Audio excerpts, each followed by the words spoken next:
Good morning. I'm Amber Patelli here for the Comm conversation. I'm here with Mark St. Jean, a professor in the communication department and director of video services. Your title? Yeah, television production and operations. Director of television and production operations at Westfield State University. Thank you for being here, Mark. Thank you. Now, Mark, I understand that before working for Westfield State, you actually were a student here. Well, let me think. Yeah, I started taking classes here in the fall of 1988, and at that time I was employed by WGBY TV Channel 57 as a master control operator. I then went on to work for Continental Cablevision in Westfield as public access coordinator, all the while taking classes either in the evenings, or if I was working in the evenings, I was taking some day classes. So I started in '88 and finished up my bachelor's degree in 1999. Okay. So what has it been like to now come back and be employed with the school that you got the chance to graduate from? Well, it was interesting because actually for the last 7 years that I was working on my degree, I was working here. So I was working here and taking classes at the same time. And that got to be, most of the time it was fine because the classes were at night, but some of the comm department classes I had to take during the day with the students that were in the department at the time. And they found that very amusing for me to be sitting in the classroom with them. So. Okay. And did you get the chance to interact with any of the professors that are still currently on staff? Yes, I had a class with Professor Cahill. I had a class with Professor Weffing. Most of the other folks that I had classes with are no longer in the department. Okay. So I transferred in most of my comm classes, so I really didn't have to take too many. But I took a number with Professor Paulman, who recently retired, okay. And then a few others who have long gone. All right. So to shift our focus just a bit, you've been working in video and television production for a number of years now, and I know a lot of things have evolved in terms of the styles and technology behind production. So you want to talk a little bit about that? Yeah, I started with television production when I went to Mount Wachusett Community College back in the fall of 1978. And the technology then, of course, it was very analog. We were mastering in the studio on 3/4-inch U-matic format videotape, big giant cassettes.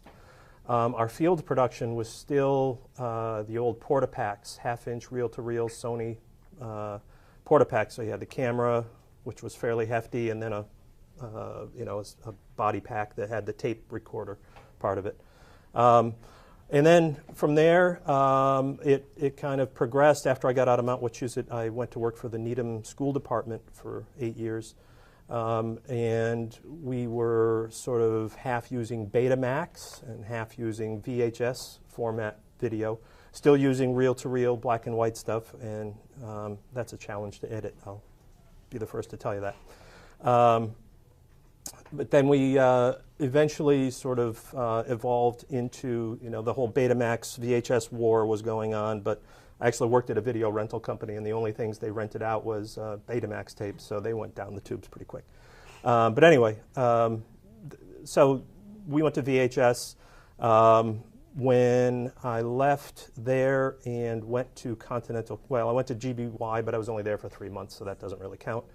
But at GBY, they were still using what was the old broadcast standard videotape, which was 2-inch quadruplex.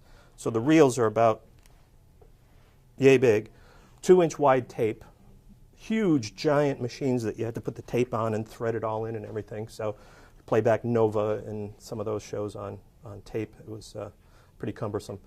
But anyway, then when I started at Continental Cablevision, SVHS was king. Used to get some great stuff, but it made the picture quality was a lot better than just standard VHS. But to look at it now, it's pretty awful.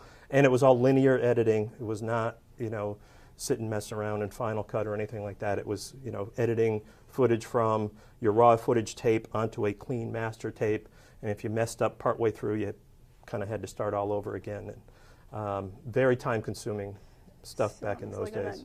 Yeah, but then somewhere in the middle of the 90s, I can't quite put my finger on it when, then the sort of the nonlinear age came about, and we started here with the early version of Adobe Premiere was what we mastered on, and then at some point we sort of migrated over to Final Cut, and now we're sort of in a the cameras are all digital cameras now, shooting on cards instead of tape. And the whole editing part of things has really come a long way. So it's been quite a ride.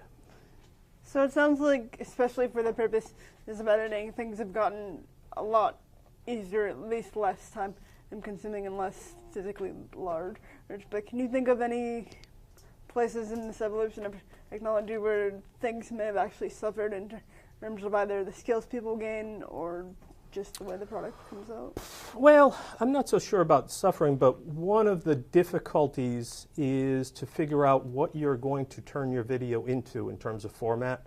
Because if you're going to turn it into something that's going to be broadcast on television, you need to output it at one particular, export it as one kind of a movie file. If it's going to be something that's going to be on the web, it's another kind of a movie file. If it's going to be, there's just a whole bunch of different, it's options, and options I guess are good. But anybody who's used Final Cut and you go to export and you look at the options for export, it's ridiculous. And it's really kind of hard to figure out initially where you're going to go with that. And having been so used to just like copying stuff out in a single format, it just has taken a long time to sort of grasp some of that stuff. Sure, makes sense. All right, thank you very much for talking to me, Mark. You're very welcome, Amber. Thank you.